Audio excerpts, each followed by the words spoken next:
আপুনি বাৰু জানেনে এজন মানুহে প্ৰত্যেক মাহত লাখ টকা উপাৰ্জন কৰিও তেওঁৰ ৰাতিৰ টোপনি নহা হ'ব পাৰে। তেওঁৰ জীৱনৰ যি সেভিংস সেইটো নাইকিয়া হৈ যাব পাৰে আৰু তেওঁৰ জীৱন অশান্তিৰে ভৰি পৰিব পাৰে। কিন্তু কিয়?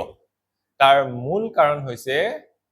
তেওঁৰ জীৱনত লোৱা লোনৰ EMI। এই EMI শব্দটো শুনিবলৈ যিমান ইজি হয় সি জীৱনটো সিমানেই কঠিন কৰি তোলে। তেওঁ হৈ পৰে EMI দাস। তেওঁ EMI মাৰিবৰ কাৰণে গোটেই জীৱন কাম কৰি থাকিবলগীয়া হয়। গতিকে আজিৰ আমি এই ভিডিঅ'টোত আলোচনা কৰিম কেনেকৈ এজন মানুহে EMI ফ্ৰী এটা জীৱন উদযাপন কৰিব পাৰে, কেনেকৈ আপুনিও আপোনাৰ EMI বোজা নাইকিয়া কৰিব পাৰে আৰু কিয় অধিকাংশ ধনী মানুহো এই EMI কবলত পৰি বৰ্তমান দুখী বা অশান্তিৰ সন্মুখীন হয়। যদি আপুনিও আমাৰ চেনেলটো নতুনকৈ চাই আছে তেতিয়াহলে চেনেলটো সাবস্ক্ৰাইব কৰি বেল আইকনটো দবাই দিব, কিয়নো এই চেনেলটোত আপোনালোকে personnel finance, business ideas related নতুন ভিডিঅ'বোৰ পাই থাকিব। নমস্কাৰ, মই কৰিন্দ্ৰই আপোনালোক সকলোকে আসাম বিজনেস ইউটিউব চেনেলটোলৈ স্বাগতম জনাইছো। আহক এতিয়া আমি আলোচনা কৰো EMI মানেনো কি আৰু আমাৰ নিচিনা সাধাৰণ মানুহবোৰ এই EMI জালত পৰি কেনেকৈ নিজৰ জীৱনলৈ অশান্তি কঢ়িয়াই আনে। EMI মানে হৈছে ইকুৱেটেড মান্থলি ইনষ্টলমেন্ট, যাৰ অৰ্থ হৈছে যে আপুনি যেতিয়া কাৰোবাৰ পৰা এটা লোন ল'ব, সেই লোনৰ এমাউন্টটো আপুনি লোৱা সময়সীমাৰ প্ৰত্যেক মান্থেৰে ডিভাইড কৰি এটা ইকুৱেল এমাউন্টৰ ধন আপুনি সেই কোম্পানী বা বেংকক প্ৰত্যেক মাহে ঘূৰাই দিব লাগে। এতিয়া কথাটো হ'ল এই আমি যেতিয়া দোকানবোৰত যাওঁ তাতে আপুনি দেখিব ডাঙৰকে লগোৱা থাকে নো কষ্ট EMI, মানে তাত আপুনি কোনো ইন্টাৰেষ্ট ভৰিব নালাগে। কিন্তু এই কথাটো একদমেই মিছা কথা। আপুনি যেতিয়া লোনটো ল'ব তেতিয়া তাত সাৰ্ভিস চাৰ্জ, প্ৰসেসিং ফিজ কিবা কিবি লগাই পেলাই বেংক বা অন্যান্য বিত্তীয় প্ৰতিষ্ঠানে আপোনাৰ পৰা তেওঁলোকৰ পাবলগীয়া ইন্টাৰেষ্টৰ টকাখিনি এনেকুৱা কিছুমান চাৰ্জৰ মাধ্যমেৰে লৈ লয় আৰু আপোনাক সেই জালত ফসায় আপোনাৰ নলবলগীয়া কিছুমান বস্তু লোৱাৰ কাৰণে বাধ্য কৰে। আমি যেতিয়া কিবা এটা বস্তু কিনাৰ কথা ভাবো, সেয়া লাগিলে ঘৰেই হওক, গাড়ীয়ে হওক, মোবাইলে হওক, ফ্ৰিজে হওক, সকলোতে বৰ্তমান EMI ইজি ফেচিলিটি এভেইলেবল আছে। আৰু টিভিৰ এডছ বা অন্যান্য সোশ্যাল মিডিয়াৰ বিজ্ঞাপনৰ যোগেৰে বেংক বা এনেকুৱা বিত্তীয় প্ৰতিষ্ঠানবোৰে আপোনালোকক এইটো ভাববলৈ চেষ্টা কৰে যে আপুনি আপোনাৰ কষ্টৰ ধনেৰে সেই বস্তুবোৰ কিনা নাই, মাত্ৰ কেইটামান EMI দিলে আপুনি আপোনাৰ সপোনৰ ঘৰখন, সপোনৰ গাড়ীখন বা এটা দামী মোবাইল কিনিব পাৰে। আৰু এই ইজি যিটো প্ৰসেস, সেই EMI প্ৰসেসত সোমাই গৈ আপুনি আপোনাৰ জীৱনৰ বহুমূলীয়া সময় সেই EMI মৰাৰ কাৰণে কষ্ট কৰাতে দিব লগা হৈ পৰে আৰু আপুনি হৈ পৰে সেই EMI দাস। কাৰণ আপুনি যেতিয়া এটা EMI ল'ব আপোনাৰ কান্ধৰ বোজা হৈ পৰিব আৰু আপুনি সেই EMI নাইকিয়া কৰিবলৈ আপুনি জীৱনৰ বহুমূলীয়া সময়খিনি কাম কৰি থাকিব লাগিব সেই কোম্পানীটো বা বেংকৰ কাৰণে। আৰু শেষত সেই EMI কাৰণে আপুনি আপোনাৰ কষ্টৰ উপাৰ্জনৰ 50ৰ পৰা 60% ধন সেই বেংক বা বিত্তীয় প্ৰতিষ্ঠানটোকে দিব লগা হ'ব। কাৰণ এইটো এটা অভ্যাস। যেতিয়া আপুনি প্ৰথম কিবা এটা বস্তু EMI-ত ল'ব, প্ৰথমতে ইজি লাগিব, তাৰপিছত লাহে লাহে আপুনি এটাৰ পিছত এটা এনেকে আপোনাৰ যি EMI-ৰ সংখ্যা সেইটো বঢ়াই গৈ থাকিব আৰু আপুনি এনেকুৱা এখন জালত সোমাই পৰিব যাৰ পৰা ওলোৱাটো একদমেই কঠিন। আপুনি যদি সময়ত EMI নিদিয়ে, আপোনাক বেংকৰ পৰা ফোন আহিব, বেংকে যেতিয়া পইচাটো আপোনাৰ পৰা উঠাব নোৱাৰিব তেতিয়া বেংকে হেতু কিছুমান এজেন্সিক দি দিব আৰু এই এজেন্সিবোৰে আপোনালোকক দিনে ৰাতিয়ে অশান্তি কৰিব, যাৰ ফলত আপোনাৰ জীৱনটো হৈ পৰিব একদম অশান্তিকৰ। আৰু সেই EMI বোৰ মাৰিবলৈ যাওঁতে আপোনাৰ হাতত যি জমা ধন সেইটো একেবাৰে শূন্য হৈ পৰিব। আপোনাৰ হাতত নাথাকিব ইমাৰ্জেন্সি ফান্ড, কাইলে যদি ঘৰৰ পৰিয়ালৰ কাৰোবাৰ এজনৰ অসুখ হয়, হস্পিটেললৈ নিব লগা হয়, তেতিয়াও আপোনাৰ হাতত সেই চিকিৎসাৰ কাৰণে টকা নাথাকিব, আকৌ আপুনি লোন ল'ব লাগিব। আৰু শেষত আৰু সবতছে যিটো ইম্পৰ্টেন্ট আমাৰ মানসিক শান্তি, সেইটো একেবাৰে নাইকিয়া হ'ব কাৰণ আপোনাৰ চিন্তাই আপোনাক খুলি খুলি খাই থাকিব যে আপুনি কেনেকে ইএমআই মাৰিব কেনেকে আপুনি অধিক টকা উপাৰ্জন কৰিব আৰু সেইবোৰ ভাবি থাকোতে আপোনাৰ জীৱনৰ বহুমূলীয়া সময়বিলাক এনেই অপচয় হ'ব গতিকে কিবা এটা বস্তু কিনাৰ আগত বা যদি আপুনি লোন কৰো বুলি ভাবিছে তেতিয়াহলে সদায় স্মাৰ্টলি ডিসিশন লব মানুহক দেখুৱাবলৈ কাৰোবাক ইমপ্ৰেছ কৰিবলৈ ক্ৰেডিট কাৰ্ড বা লোনৰ সহায়েৰে বস্তু কিনি নিজৰ জীৱনটোক অশান্তিৰ মাজলৈ ঠেলি নিদিব এতিয়া আমি আলোচনা কৰো কিয় এজন মানুহে প্ৰত্যেক মাহত লাখ টকা উপাৰ্জন কৰিও সুখী নহয় আমাৰ সকলোৰে এটা ভুল ধাৰণা আছে যে আমি যদি মাহত লাখ টকা উপাৰ্জন কৰো তেতিয়াহলে আমাৰ জীৱনটো একদম সুখৰময় হৈ পৰিব আমাৰ জীৱনটো একদম কমফৰ্ট জোনত গুচি যাব আৰু আমি আমাৰ জীৱনটোক লাখ বিলাখেৰে উদযাপন কৰিব পাৰিম কিন্তু বাস্তৱত তাৰ কমপ্লিট উল্টা যেতিয়া আপোনাৰ হাতত টকা নাথাকে তেতিয়া আপুনি জীৱনটোক সেই হিচাপে এডজাষ্ট কৰি লয় কিন্তু যেতিয়াই আপোনাৰ জীৱনত টকাৰ ইনকাম বাঢ়িব সেই হিচাপত আপোনাৰ খৰচাও বাঢ়িব গতিকে এইটো কেতিয়াও সঁচা নহয় যে আপুনি মাহত লাখ টকা ইনকাম কৰিলে আপুনি সুখী হ'ব আপুনি জীৱনত কোটি টকা ইনকাম কৰিও সুখী হ'ব নোৱাৰিব যদি আপুনি আপোনাৰ সেই টকা মেনেজ কৰিব নাজানে আপুনি যদি নাজানে তাক কেনেকৈ খৰচা কৰিব লাগে কেনেকৈ ক'ত তাক ইনভেষ্ট কৰিব লাগে তেতিয়া হলে আপুনি কোটি টকা ইনকাম কৰিও জীৱনত সুখী হ'ব নোৱাৰিব গতিকে পইচাৰ ইনভেষ্টমেন্ট বা পইচা মেনেজ কৰাটো যে এটা কৌশল বা স্কিল সেইটো আপুনি জনাটো প্ৰয়োজন আৰু তাক আপুনি ডেভেলপ কৰিবৰ কাৰণে সদায় চেষ্টা কৰা প্ৰয়োজন আৰু আপুনি যদি এই পাৰ্সোনাল ফাইনেন্স বা মানি মেনেজমেন্টৰ ওপৰত ভিডিও বিচাৰে তেতিয়াহলে আমাক কমেন্টৰ যোগেৰে মানি মেনেজমেন্ট বুলি লিখি দিব তেতিয়াহলে আমি ইয়াৰ ওপৰত এটা স্পেশাল ভিডিও বনাম য'ত আমি আপোনাৰ পাৰ্সোনাল ফাইনেন্স বা আপোনাৰ যি টকাৰ মেনেজমেন্ট তাৰ ওপৰত কমপ্লিট টিপস আৰু ট্ৰিক প্ৰেক্টিক্যালি আমি আপোনালোকক দেখাম যিবোৰ ইউজ কৰি আপুনি আপোনাৰ জীৱনৰ টকা সঞ্চয় কৰিব পাৰিব আৰু স্মাৰ্টলি তাক খৰচ কৰি এজন ওয়েলদি মানুহ হ'বলৈ আগবাঢ়িব পাৰিব বৰ্তমান সোশ্যাল মিডিয়াৰ যুগত মানুহৰ লাইফষ্টাইল ইনফ্লেশন বুলি যিটো বস্তু সেইটোৱে যথেষ্ট ক্ষতি কৰিছে কাৰণটো হল এইটোৱেই যে আপুনি যেতিয়া সোশ্যাল মিডিয়াত আপোনাৰ বন্ধু বান্ধৱীক ক'ৰবাত ফুৰিবলৈ যোৱা দেখে নতুন গাড়ী এখন কিনা দেখে নতুন কাপোৰ কিনা দেখে তেতিয়াহলে আপোনাৰো মন যায় নতুন গাড়ী এখন কিনিবলৈ আপোনাৰো মন যায় দামী দামী কাপোৰ পিন্ধিবলৈ আৰু এইটোৱে হৈ পৰে ইএমআই এটা মূল কাৰণ আৰু এইবোৰ কাৰণতে আপুনি যেতিয়া সমাজক নিজৰ ষ্টেটাস দেখাবলৈ যাব আপুনি যেতিয়া কিবা এটা ফেষ্টিভেল হলে ইএমআইত আইফোন এটা কিনিব কিবা এটা পাৰ্টি হলে আপুনি ইএমআইত ৰেষ্টুৰেন্টৰ বিল দিব ক্ৰেডিট কাৰ্ডৰ পৰা তো এইবোৰৰ ফলত মানুহৰ ইনকাম বাঢ়িলেও মানুহৰ নেটৱৰ্থ বা যি সা সম্পত্তি এইবোৰ বঢ়া নাই এই কাৰণে বৰ্তমান সময়ত পইচাৰ মেনেজমেন্ট সবতছে ইম্পৰ্টেন্ট কথা এজন মানুহৰ জীৱনত গতিকে আপুনি বৰ্তমান সমাজৰ সেই ধনী মানুহবোৰক দেখিলে বাহিৰৰ পৰাটো তেওঁলোক ধনী তেওঁলোকৰ গাড়ী আছে ঘৰ আছে দামী দামী কাপোৰ আছে কিন্তু তেওঁলোক ভিতৰে দুখী কাৰণ তেওঁলোকৰ 70-80% মানুহেই ইএমআই বুজাত ডুবি আছে আপোনালোকে তেওঁলোকৰ বাহিৰৰ সোশ্যাল মিডিয়াৰ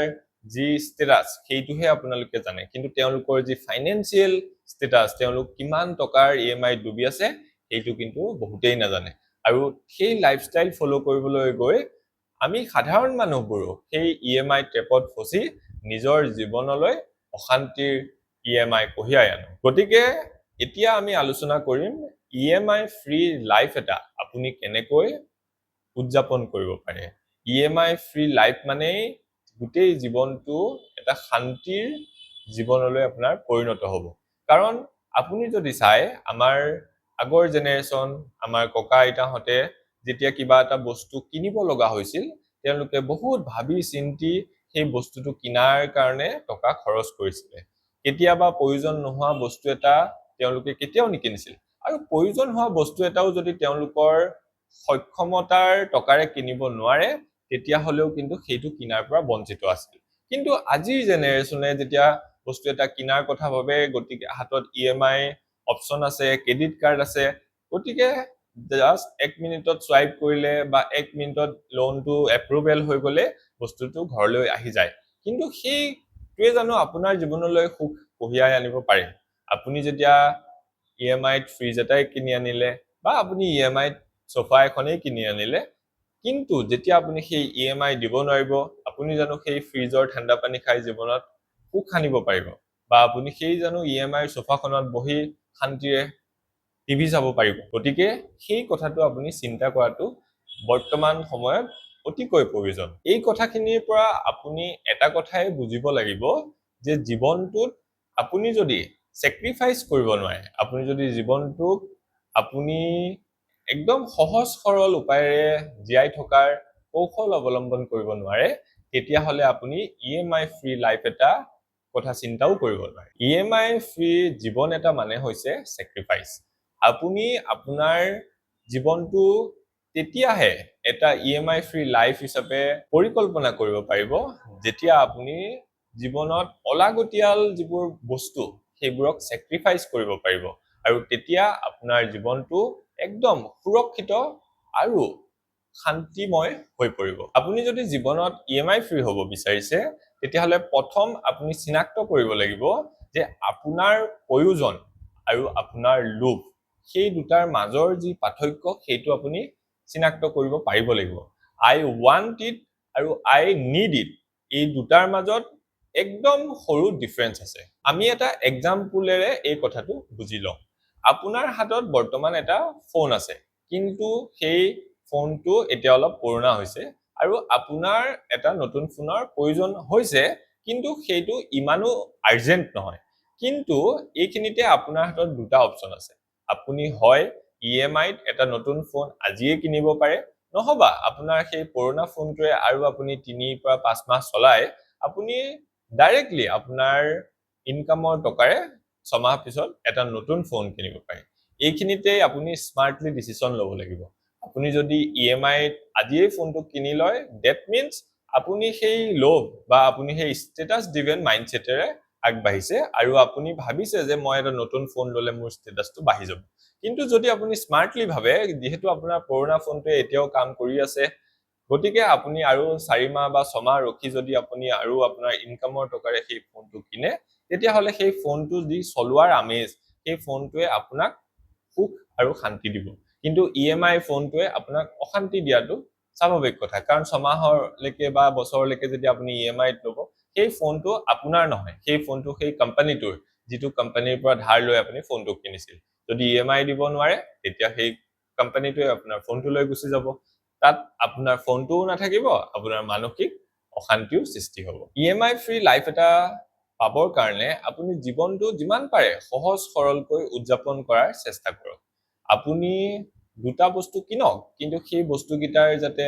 লাইফ টাইম দীঘলীয়া হয়, তাক যাতে আপুনি বহুত দিনলৈ ইউজ কৰিব পাৰে, সেইটোৰ প্ৰতি সদায় লক্ষ্য ৰাখক। আপোনাৰ কোনোবা আত্মীয় কুটুম বা আপোনাৰ কোনোবা চিনাকি মানুহে ডাঙৰ ঘৰ এটা বনালে বুলিয়ে, ডাঙৰ গাড়ী এখন কিনিলে বুলিয়ে তেওঁলোকক কম্পেয়াৰ কৰিবলৈ গৈ আপুনিও তেনেকুৱা ডাঙৰ খৰচ নকৰিব। আপুনি আপোনাৰ যি ইনকাম বা আপোনাৰ যি সামৰ্থ্য, তাতকৈ পাৰিলে কমাইহে আপুনি আপোনাৰ ঘৰ বা আপোনাৰ গাড়ীখন কিনাৰ পৰিকল্পনা কৰক। আপোনাৰ হাতত যদি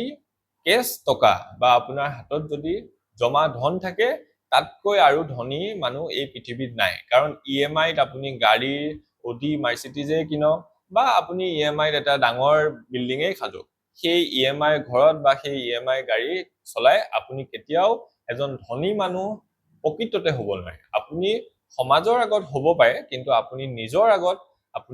আগত কেতিয়াও এজন ধনী মানুহ হিচাপে নিজক আইনাত চাব নোৱাৰে। গতিকে সেই তেনেকুৱা ডাঙৰ ঘৰ, তেনেকুৱা ডাঙৰ গাড়ী এখনৰ প্ৰয়োজনেই নাই। গতিকে আপুনি আপোনাৰ প্ৰয়োজনৰ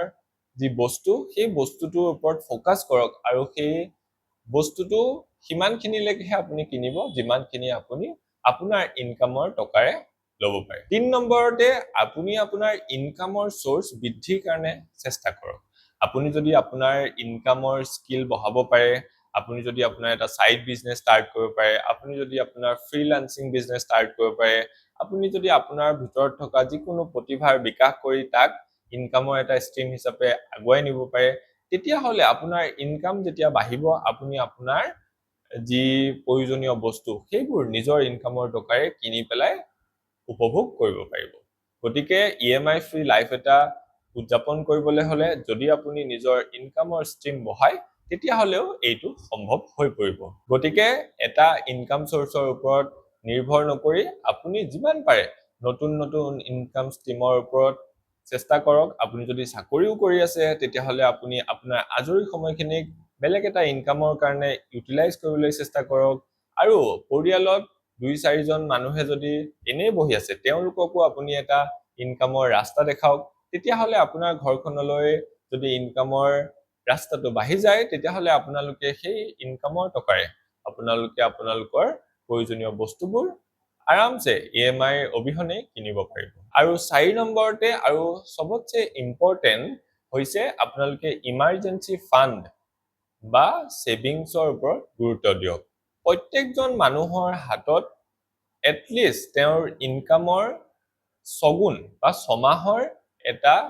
ফান্ড বা টকা জমা থাকিব লাগে তাৰ মূল কাৰণটো এইটো যে আপোনাৰ জীৱনত কেতিয়া বিপদ আহিব তাৰ কোনো গ্যাৰান্টি নাই আপোনাৰ পৰিয়ালৰ কাৰোবাৰ বেমাৰ হ'ল আপোনাৰ পৰিয়ালত কাৰোবাৰ এক্সিডেন্ট হ'ল তো সেইবোৰ আপোনাকটো কৈ নাহে তো যেতিয়া তেনেকুৱা এটা সিচুৱেশন আহিব যদি আপোনাৰ হাতত ইমাৰ্জেন্সি ফান্ড থাকে তেতিয়াহলে আপুনি লোন নোলোৱাকৈ সেই সমস্যাবোৰ সুকলমে পাৰ হৈ যাব পাৰিব গতিকে ইমাৰ্জেন্সি ফান্ড এটা কৰাৰ ক্ষেত্ৰত আপোনালোকে চেষ্টা কৰাৰ প্ৰয়োজন গতিকে বেংকৰ FDA হওক বা সেভিং একাউণ্টে হওক বা লাৰ্জ মিউচুৱেল ফান্ডতেই হওক আপুনি আপোনাৰ 6 মাহৰ খৰচাৰ এটা হিসাব কৰি তাক জমা কৰাৰ পৰিকল্পনা কৰক আৰু যদি এই গোটেই গিটা কথা আপোনালোকে মন দিয়ে আৰু এই গোটেই গিটা কাম যদি আপোনালোকে কৰে তেতিয়াহলে ভৱিষ্যতে আপোনালোকে EMI নোলোৱাকৈ জীৱনটোক আগবঢ়াই নিবলৈ সক্ষম হ'ব এই গিটা কাৰণৰ উপৰিও যদি আৰু কিবা কাৰণত এজন মানুহ EMI ফ্ৰী হ'ব পাৰে বুলি আপুনি ভাবে তেতিয়াহলে নিশ্চয় কমেন্টৰ জৰিয়তে আমাক জনাব এতিয়া আলোচনা কৰো মানসিক শান্তি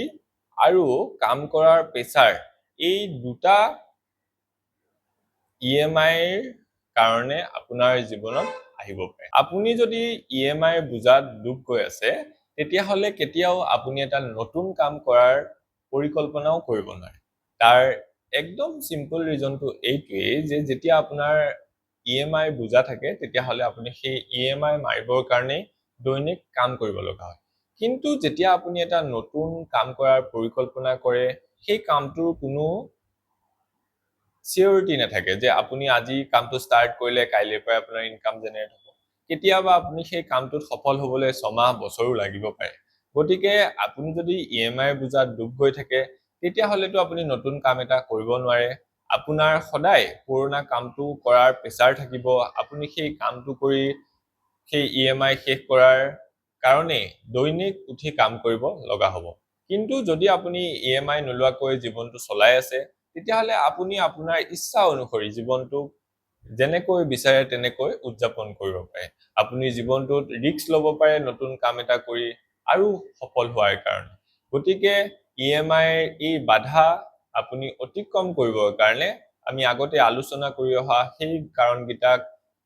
সদায় ফলো কৰিব আৰু EMI ফ্ৰী জীৱন এটা লৈ নিজে সুখ শান্তিৰে নিজৰ জীৱনটো উদযাপন কৰিব গতিকে বন্ধুসকল আপুনিও যদি ভাবি আছিলে EMI ফ্ৰী লাইফ এটা আপোনাৰ হ'ব নোৱাৰে তেতিয়াহলে আজিৰ পৰাই চিন্তাধাৰাৰ সলনি কৰক কাৰণ চিন্তাধাৰাৰ সলনি কৰিলেহে আপুনি আপোনাৰ জীৱনটো সলনি কৰিব পাৰিব আৰু এটা নতুন জীৱন উদযাপনৰ কাৰণে এখোজ আগবাঢ়িব পাৰিব EMI ফ্ৰী লাইফ এটা একো ডাঙৰ বস্তু নহয় কিছুমান সৰু সৰু স্যাক্ৰিফাইস আৰু আপোনাৰ সঠিক চিন্তাৰ এটা প্ৰতিফলন যদি ভিডিওটো চাই আপুনিও ভাবিছে যে আপুনি এটা EMI ফ্ৰী লাইফ উদযাপন কৰিব তেতিয়াহলে কমেন্টত লিখক EMI ফ্ৰী লাইফ আমি বুজি পাম আপুনি আজিৰ পৰা এই কথাখিনি নিজৰ জীৱনত ফলো কৰিব আৰু এই ভিডিওটো তেওঁলোকৰ লগত শেয়াৰ কৰক যোনে নিজৰ জীৱনত EMI বুজাত বৰ্তমান সময়ত ডুব গৈ আছে আৰু আপুনি তেওঁলোকক সহায় কৰিব বিচাৰিছে তেওঁলোকৰ সেই EMI বুজাবোৰ কমাই এটা EMI ফ্ৰী লাইফ উদযাপন কৰিবৰ কাৰণে লগতে চেনেলটো সাবস্ক্ৰাইব কৰি বেল আইকনটো দবাই দিব যাতে এনেকুৱা ফাইনান্স ৰিলেটেড ভিডিওবোৰ আপোনালোকে আগলৈকো পাই থাকে আজিলৈ ইমানেই ধন্যবাদ